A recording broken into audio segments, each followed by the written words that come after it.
Hello everyone, it's me Angel. Welcome sa aking YouTube channel. Atensyon po sa ating mga SSS members dyan, lalong-lalo na po yung mga malapit na pong mag-retire sa SSS.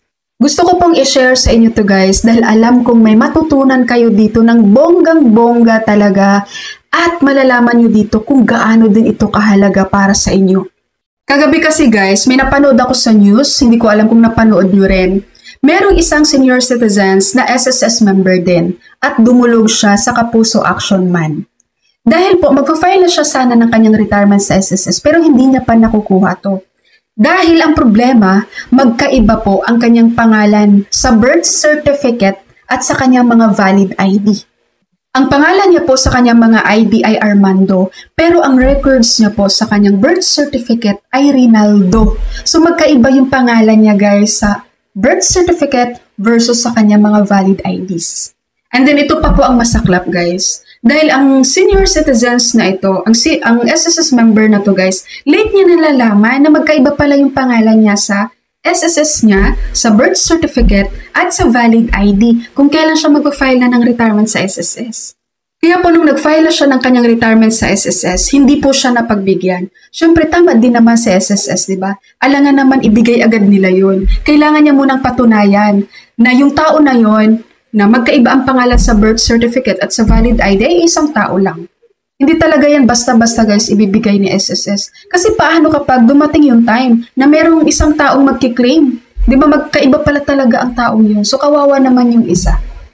So ngayon po, hindi pa rin niya nakukuha ang kanyang retirement claim sa SSS dahil kailangan niya pong mag-provide or mag-execute ng affidavit of one in the same person. Ito po yung affidavit guys na naka-indicate doon na yung name sa SSS records at yung sa birth certificate niya ay isang tao lang. O ngayon, baka may mag-comment dito ha, ganyan talaga sa SSS, pahirapan pakuha ng retirement. Guys, lawakan niyo yung pag-iisip niyo. Pag mga ganitong discrepancy, kailangan din talagang patunayan na ikaw yung tao na yun. Hindi po pwedeng basta-basta lang ibibigay yun ni SSS sa'yo. Ang linaw-linaw eh. Magkaiba ang pangalan sa birth certificate, magkaiba ang pangalan sa ID.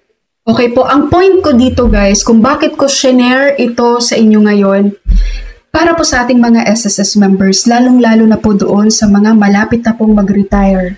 Habang malayo pa po yung retirement age nyo guys, i-check nyo na, i-double check nyo na ang inyong records sa SSS.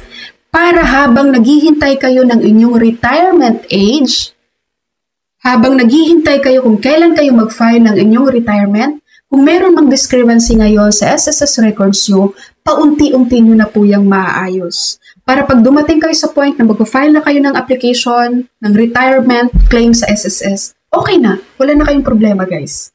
Dahil usually pa naman guys, sa ating mga old SSS member, no, yung mga datihang pang SSS member na malapit na mag-retire ngayon, hindi kayo ganun ka-aware, hindi kayo ganun ka-open-minded na i-check ang inyong records sa SSS. Kumbaga para sa inyo, ay nahulugan naman namin yung SSS contributions namin, okay na yun. No, ganun yung isip nyo guys eh. Unlike sa bagong generations ngayon, na very open talaga sila guys sa mga digital, nag-o-online.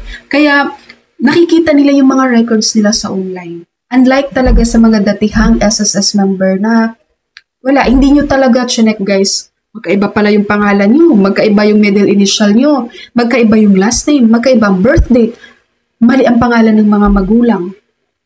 No, kaya ngayon pa lang, pakiusap ko lang guys sa inyo.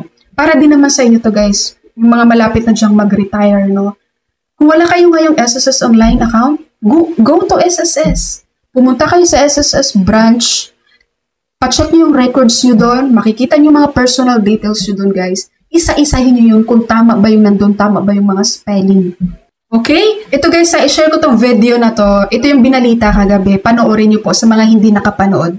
Mga kapuso, naunsyami ang inaasahang retirement claim ng isang SSS member dahil sa nakitang pagkakaiba sa kanyang pangalan sa birth certificate at mga ID. Taong 2021, tumuntong sa edad na 60 ang SSS member na si Armando. Pero ang inaasahan niyang retirement claim mula sa ahensya, hindi raw niya makuha dahil sa naging pagkakaiba sa kanyang pangalan. Sa halip kasi na Armando, Reynaldo ang nakasaad na first name sa kanyang birth certificate. Paano kaya nagkaroon ng discrepancy dito, sir? Yun pong hindi ko alam, sir. Aha. Hindi ko alam kung paano naging Reynaldo yung pangalan ko doon sa PSA. Gusto ko sanang kunin ko na yung aking nahulog sa SS.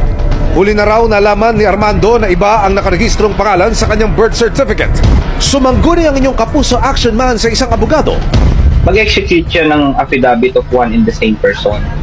So yung affidavit na ito ay sinasabi niya na ganito ang nakapangalan sa kanyang SSS details at ito naman yung official na nakapangalan sa kanya base sa kanyang birth certificate. Nilalaman din ng affidavit na yon na bagamat mayroong dalawang pangalan na magkaiba ay tumutukoy lamang ito sa iisang tao. Subukan niyang ipa-correct yung kanyang details sa SSS. Maaring i-require siya na mag-submit ng mga dokumento para magpatunay na siya talaga yon. Ayon naman sa SSS, kung anong mga ID na mayroon si Sir Armando bilang patunay ng kanyang pagiging Armando, sana ay dalhin niya sa SSS at mag-fill up lamang siya ng tinatawag naming member data change request form. Pag nagtutugma ang lahat ng kanyang valid IDs, mas lumalakas ang kanyang kaso na maiayos natin yan sa record ng SSS. lumabas sa record ng SSS na nasa 52 kontribusyon ang naihulog ni Armando sa ahensya na hindi umabot sa minimum na 120 contributions para makatanggap ng monthly pension. Pagtitiyak nila, Meron pa ring retirement benefit, pero ito ay lump sum benefit na. Okay po, SSS members, sana hindi po kayo matulad dito guys sa nagkaroon ng problema sa kanyang record with SSS. Ngayon pa lang, mas maaga pa lang, i-double check nyo na yan.